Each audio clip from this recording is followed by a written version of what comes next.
নমস্কার। আধ্যাত্মের সাতকাহন চ্যানেলে আপনাদের সবাইকে স্বাগত। অনেকদিন পর ভিডিও করতে আসা। অ্যাকচুয়াল কিছু শারীরিক সমস্যা জনিত কারণে অনেকদিন ভিডিও করে ওঠা হয়নি, তাই অনেকদিন পর আপনাদের সঙ্গে দেখা। আশা করি সকলে ভালো আছেন। আমিও আগের থেকে অনেকটা বেটার আছি।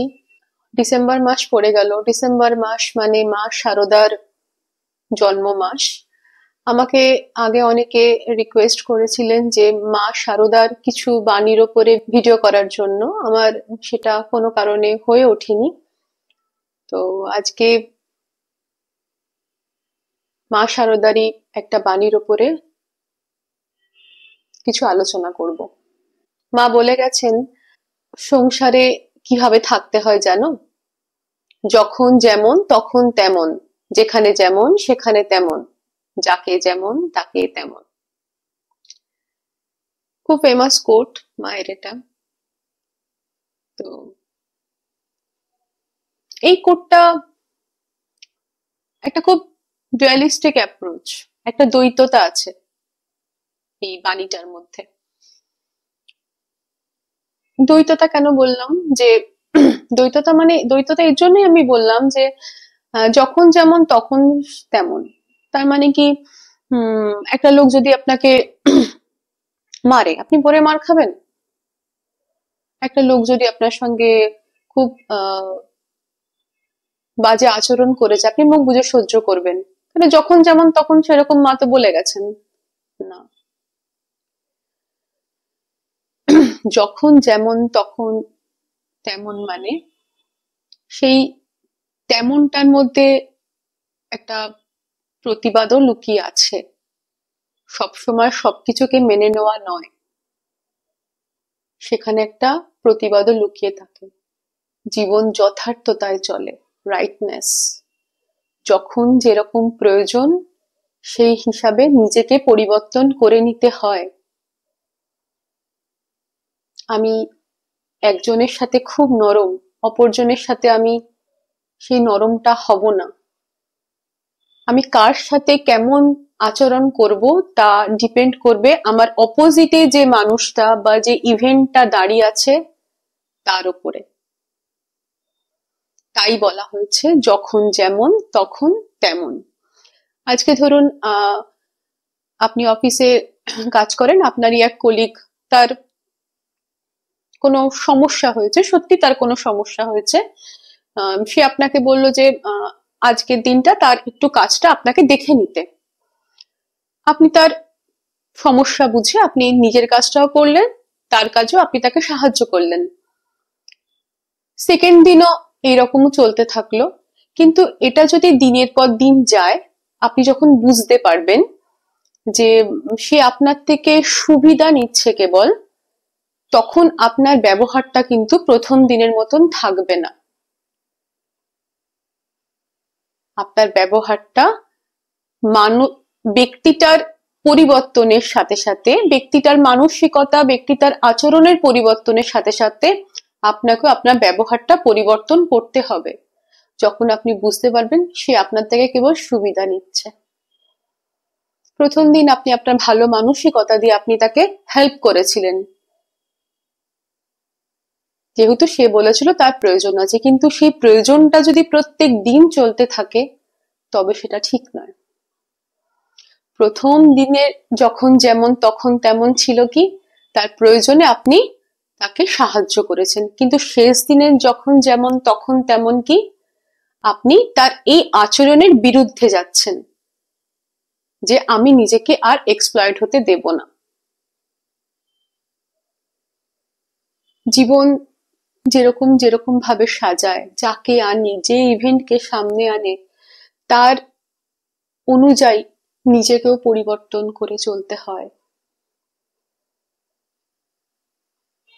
তাই বলা হয়েছে যখন যেমন তখন তেমন। Adaptability is the main issue. একদম জীবনে সবকিছুকেই অ্যাডাপ্ট করতে হয়, অ্যাডাপ্ট করে নিজেকে পরিবর্তন করতে হয়। আপনার সামনের মানুষটা চিরকাল প্রথম দিন যেমন দেখেছিলেন সে চিরকাল তেমনই থাকবে তার কোনো মানে নেই। পরিবর্তনই জীবনের সত্য, ভগবদ্গীতায় বলে গেছে। তো সে যেমন যেমন ভাবে নিজেকে পরিবর্তন করবে, আপনাকেও ঠিক তার সমতুল্য সেই সমতা বজায় রেখে নিজেকেও সেইভাবেই পরিবর্তন করতে হবে। ভেতরে সৎ থাকুন, কিন্তু সব ক্ষেত্রে সততা দেখানোর প্রয়োজন পড়ে না, সততা দেখানোর প্রয়োজন নেই ইনফ্যাক্ট। সেকেন্ড, মা বলে গেছেন যে যেখানে যেমন সেখানে তেমন। আজকে ম্যাক্সিমাম আমাদের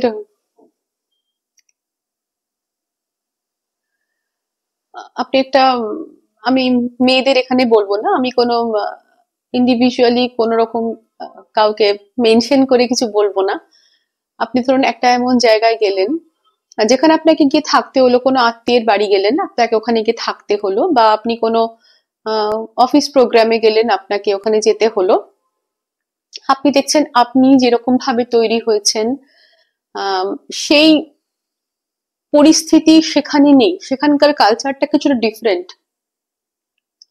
আপনি কিছুটা নিজেকে সেই কালচারের সঙ্গে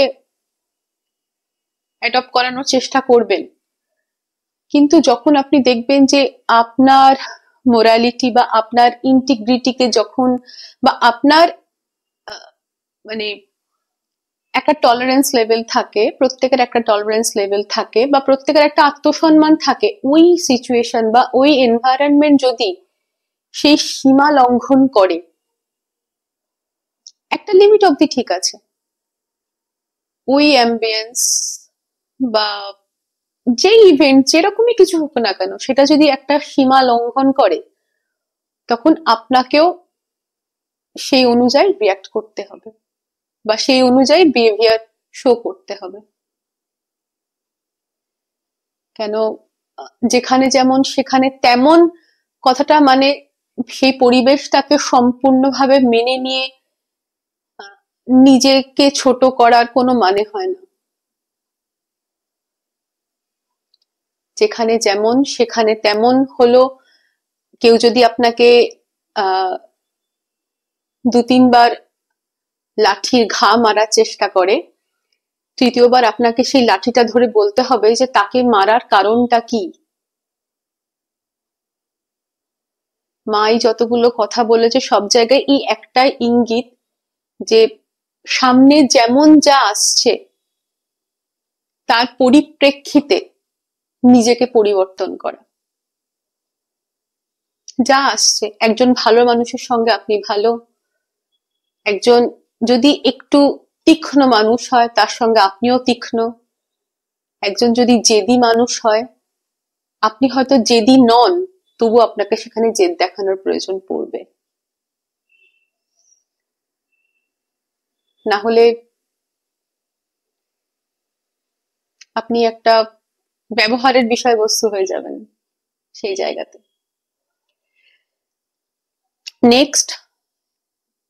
নেক্সট যাকে যেমন তাকে তেমন। একটা মানুষ আপনার সঙ্গে আসলো, দেখা সাক্ষাৎ কথাবার্তা হলো, খুব ভালো লাগলো কথা বলে, আপনিও আপনার ভালো মানসিকতা প্রদর্শন করলেন, আপনি যেরকম সেরকম ঠিক প্রদর্শন করলেন, কিন্তু আপনি যদি সময়ের সাথে সাথে দেখেন যে মানুষটার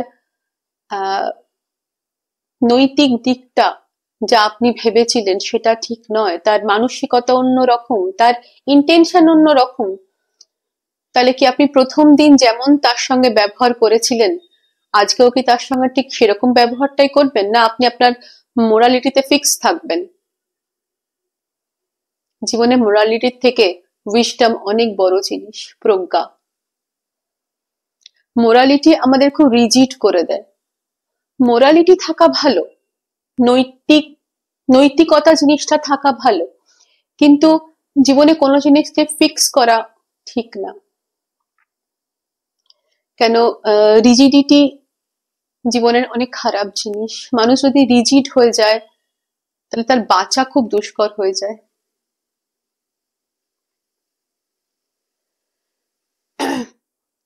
তো যেরকম যা ইভেন্ট আসছে, যেরকম মানুষ আপনার সামনে আসছে, যা ঘটনা ঘটছে, তার পরিপ্রেক্ষিতে নিজেকেও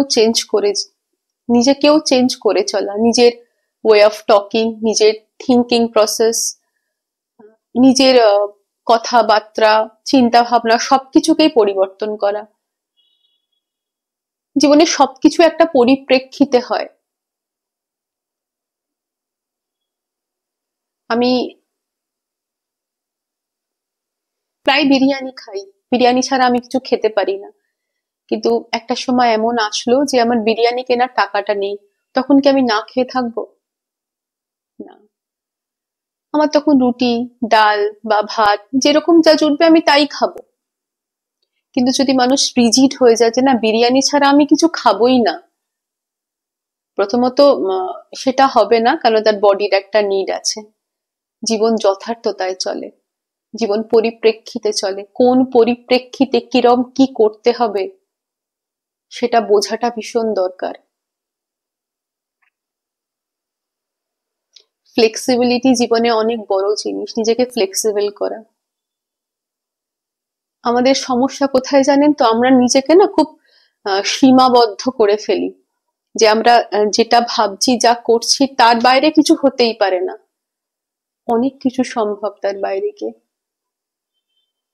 শুধু ইন্টেনশনটা খুব ক্লিয়ার থাকতে হয়, নিজের ইন্টেনশনের জায়গাতে ভীষণ ক্লিয়ার থাকতে হয় যে আমি কি ভাবছি, কি করতে যাচ্ছি, আমার এই কাজের জন্য কারোর ক্ষতি হয়ে যাবে না তো।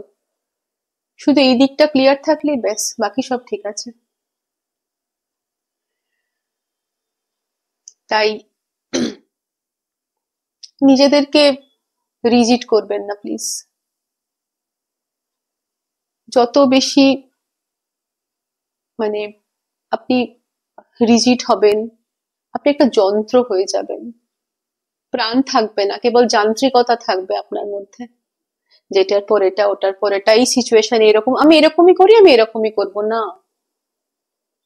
এতে সমস্যার সমাধান কিছু হবে না, সমস্যা বেড়ে যাবে।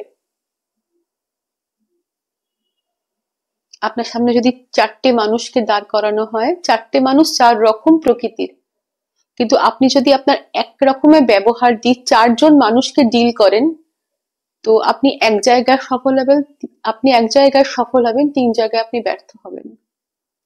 কিন্তু আপনি 4জন মানুষকে যদি অবজার্ভ করে 4জনের সাথে 4 রকম ভাবে ডিল করেন, আপনি সাকসেস হবেন।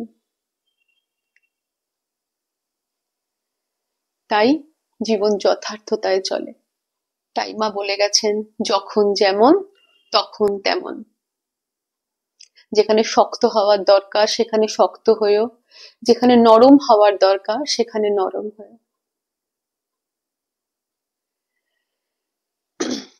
আজ এই পর্যন্তই। সকলে ভালো থাকবেন, আনন্দে থাকবেন।